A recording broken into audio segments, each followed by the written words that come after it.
जय मसीह सबैजनालाई प्रभु यीशु ख्रीष्टको नाममा आज पनि कुनै एउटा टपिक लिएर आएको छु तपाईहरुलाई हरेक जसले सुन्नुहुन्छ म आशा गर्छु र विश्वास गर्छु कि यो वचनले चाहिँ यो टपिकले यो शब्दहरूले पनि तपाईहरुको जीवनमा कामहरु गरेको होस् भनेर ब्लेस हुन सकेको होस् भनेर सो आजको टपिक चाहिँ के होला भन्दाखेरि आज मानिस जातिको एउटा महान प्रब्लम एउटा ठूलो प्रब्लम चाहिँ के रहेछ भन्दाखेरि मैले जब यो कुराहरु बुझ्न सक्यो मैले पनि यो कुराहरु सिक्दै गरिरहेको छु सो म पनि पर्फेक्ट छैन तर यो टपिकको बारेमा बोल्न लागि तर इभन दो म यो कुराहरु आवश्यकता रहेछ यो कुराहरुको लागि बुझ्न लागि अवेयरनेस हुन लागि so the greatest problem of humanity is sin रहेछ प्रब्लम हामी थाहा छ ओ पापको बारेमा पो रहेछ भन्दाखेरि जब यो सोच हुन्छ म त पापी छुइनँ भन्ने त्यो व्यक्तिहरुको लागि नै रहेछ so the problem of humanity is sin किनकि हरेक व्यक्तिले पनि पाप गर्छ किनकि ऊ एउटा परमेश्वरको त्यो स्ट्यान्डर्डले म्याच नगर्न सक्ने किनकि त्यो पापले हामीलाई त्यसो अधिकार अथोरिटीमा पापको अन्डर हामीलाई काम गराउन लाग्नु हुँदो रहेछ सो Hebrew 9:26 में के भन्दरहेछ But now he has appeared once for all the accumulations of the age to do away with the sin by the sacrifice of himself. So I just wonder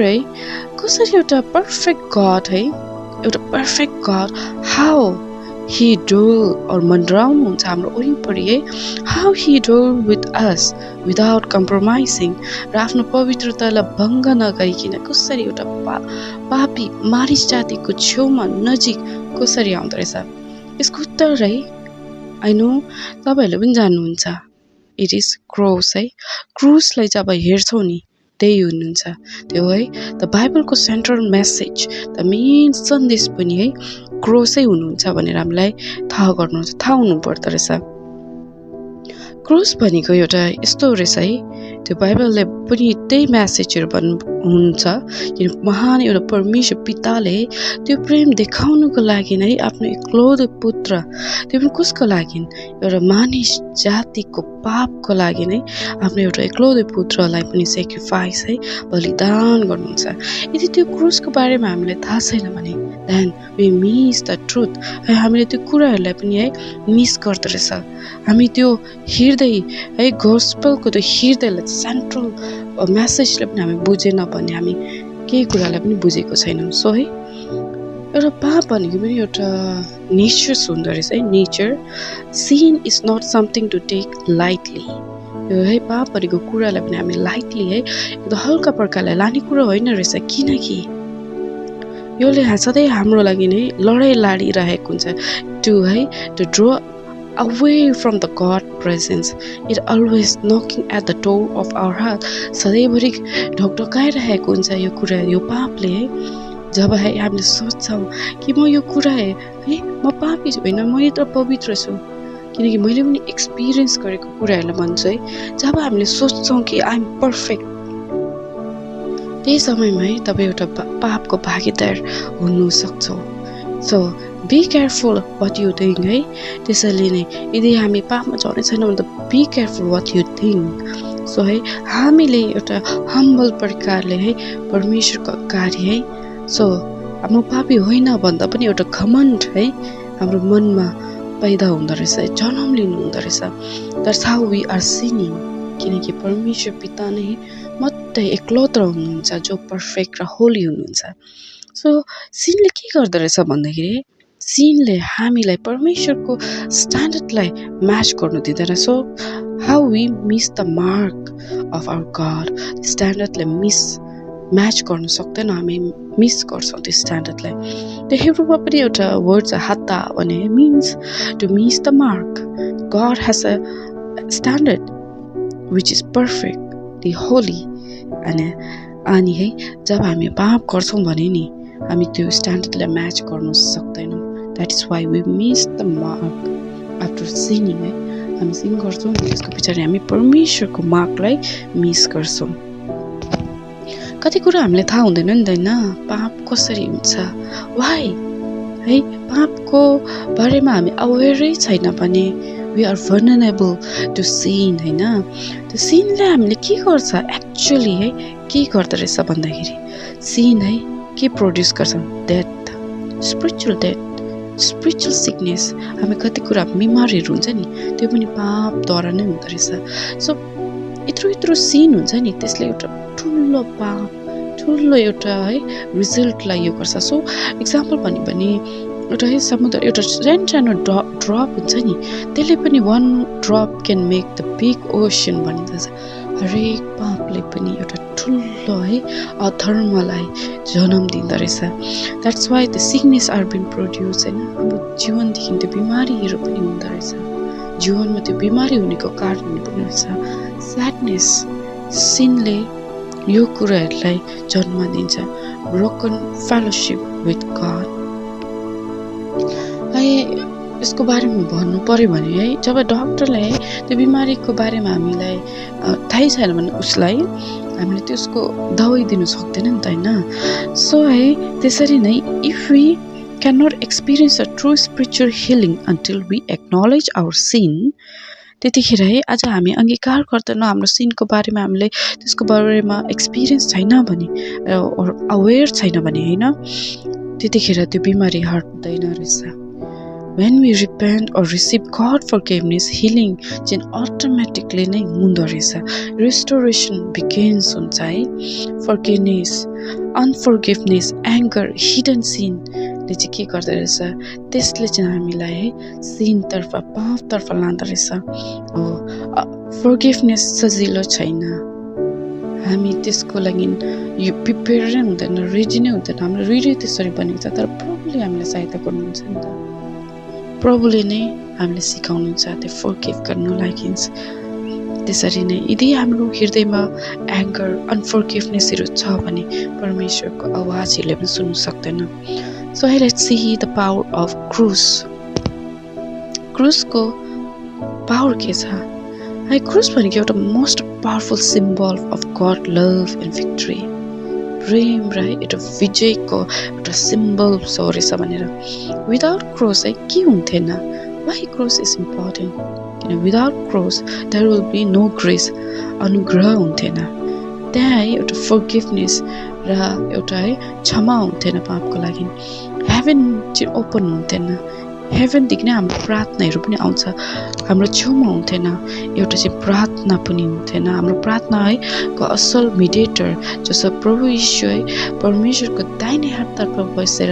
हाम्रो लागि पनि अन्तर्विन्ती गरिरहनु भएको छ त्यो हुन्थेन। And worship won't be acceptable before God है परमेश्वरको अगाडि हाम्रो आराधनाहरू एक्सेप्टेबल हुन्थेन। चर्चमा है सुनाउने सुसमाचार हुन्थेन। क्रुस नभएको भए यो कुराहरू केही हुन्थेन। तर हामी है अवेर हुनुपर्छ कसरी त्यो सिन चाहिँ हुन्छ भनेर। Sin begins with disobedience. हामी है त्यो ओबे गर्दैन नि के भनेको वचनले आदर गर्दैनौँ पालन गर्दैनौँ भने त्यहाँदेखि चाहिँ बिगिन हुँदो रहेछ। बाइबल चाहिँ है एउटा सुरुवात कसरी हुन्छ भने परमेश्वर देख्नुहुन्छ। तर है ह्युम्यानिटी मानिस जातिको यो चाहिँ स्टोरी है कहानी चाहिँ कहाँदेखि स्टार्ट हुन्छ पापदेखि। आदमले चाहिँ फर्स्टमै सिन गर्यो त्यो एडल्ट्री हुँदैन, बेविचार हुँदैन, मर्डर हुँदैन, बट इट वाज डिसओबिडियन्ट। परमेश्वरले भनेको त्यो वचनलाई पालन गर्नु भएन। त्यसरी नै सिनले मानिस जातिलाई आफ्नो परमेश्वरको अधिकारदेखि टाढा लगेर उहाँलाई कसको अन्डरमा राख्यो भने पापको अन्डरमा। स्टिल यो संसारले पनि है उद्धार पाउनलाई हेरिरहनु भएको छ। यो संसारले पनि यो अर्थले पनि मानिस जातिहरू धेरै बढिरहेछ होला संसारमा टेक्नोलोजीमा चाहे कुनै यसमा पनि बढिरहेछ। तर संसार के भइरहेछ अझै पनि ग्लोबल वार्मिङ अझै पनि धेरै यसमा डुबिरहेछ। सो ह्युम्यानिटीले मात्रै होइन है यो संसारले पनि त्यसको लागि नै यो पर्खिरहनु भएको छ उद्धारको लागि। सो है लभिङ गड एबभ एभ्रिथिङ। जब हामी परमेश्वरलाई प्रेम गर्छौँ नि हरेक कुरादेखि हरेक थोकदेखि माथि परमेश्वरलाई प्रेम गर्छौँ भने त्यो कुरा असल हुन्छ। जब है हामी कुनै कुरालाई कुनै सामान हुन्छ होला कुनै व्यक्ति हुन्छ होला जो परमेश्वरको स्थान लिइरहेछ होला whatever we love the most receive our time त्यसरी नै यदि हामी परमेश्वरलाई प्रेम गर्छौँ भने त्यो टाइम पनि है परमेश्वरको एटेन्सन्स एफेक्सन्सहरू सबै परमेश्वरकै हुन्छ तर है जब एनिमीले शैतानले त्यो कुराहरू बुझ्छ भने डिस्ट्र्याक्ट गर्नु खोज्दो रहेछ त्यसैले हाम्रो त्यो रिलेसन बिगार्नु खोज्नु लागि के कुराहरू ल्याउँदो रहेछ अनेक थोक ल्याउनुहुन्छ तर जब हामी परमेश्वरको प्रेमलाई असल प्रकारले बुझ्छौँ भने नि हामी त्यो पापदेखि पनि टाढा भग्दो रहेछौँ यदि हामी परमेश्वरको प्रेमलाई बुझ्छौँ भने हामीलाई प्रार्थना गर्नु लागि पनि गाह्रो पर्दैन हामी प्रार्थना गर्नु लागि त आनन्दित साथ हामी प्रार्थनाहरू पनि गर्न सक्छौँ त्यसरी नै वर्शिप गर्दाखेरि परमेश्वरको प्रेसेन्समा नै बस्नु लागि हामी इच्छा हुन्छ एउटा उदाहरण है एउटा इक्जाम्पल दिन सक्यो भने है बुकमा है एउटा होसा भन्ने है एउटा व्यक्ति हुनुहुन्छ जसले एउटा व्यभिचारिणी आइमाईसँग उसले बिहे गरेको हुन्छ त्यतिखेर हामीलाई कति नै भुल गल्ती गरे तापनि है त्यो होसा भन्नेले धेरै क्षमा गर्नुहुन्छ अझै पनि रिस्टोर गर्नुहुन्छ त्यसरी नै परमेश्वरको प्रेम पनि छ हामी एउटा व्यभिचारी आइमाई जस्तै है कति नै भुल गल्तीहरू गर्छौँ उसको प्रेमलाई अरूलाई दिन्छौँ अर्को कुरामा राख्छौँ द्याट्स हाउ वी आर सिनिङ हामी धोका गर्दैछौँ बिकज है ऊ आफैले है परमेश्वर आफै आएर हाम्रो प्रेम है उहाँले देखाउनु भयो हामीहरूको लागि प्रेम क्रुसिफिकेसन क्रोसमा चढेर तर फिर्तामा दिने त्यो प्रेम हामी अन्त कतै लगाइरहेछौँ अन्त कतै दिइरहेछौँ त्यसरी पाप है भइरहेछ त्यसरी हामी यो गरे तर है डराउने कुरा छैन प्रभु यीशुले है आफैलाई क्रुसमा क्रुसिफिकेसन सेक्रिफाइस गरेर आज त्यो ग्रेसहरू हाम्रो लागि एभाइलेबल बनाउनु भएको छ सबै ठाउँमा है उपस्थित छ परमेश्वरको अनुग्रहहरू है परमेश्वरको राज्य भए तापनि है एउटा अन्धकारको राज्य पनि छ त्यहाँ है दुईटा राज्य छ एउटा पाप र एउटा परमेश्वरको same desire to rule like a king है एउटा पापलाई राजा जस्तै अधिकार गर्न खोजिरहेको हुन्छ तर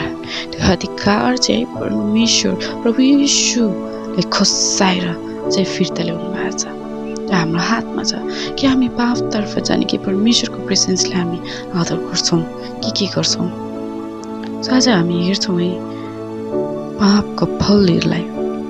पापको फल भने के हो रहेछ डेथ बन्डेज स्याडनेस एन्ड ब्रोकननेस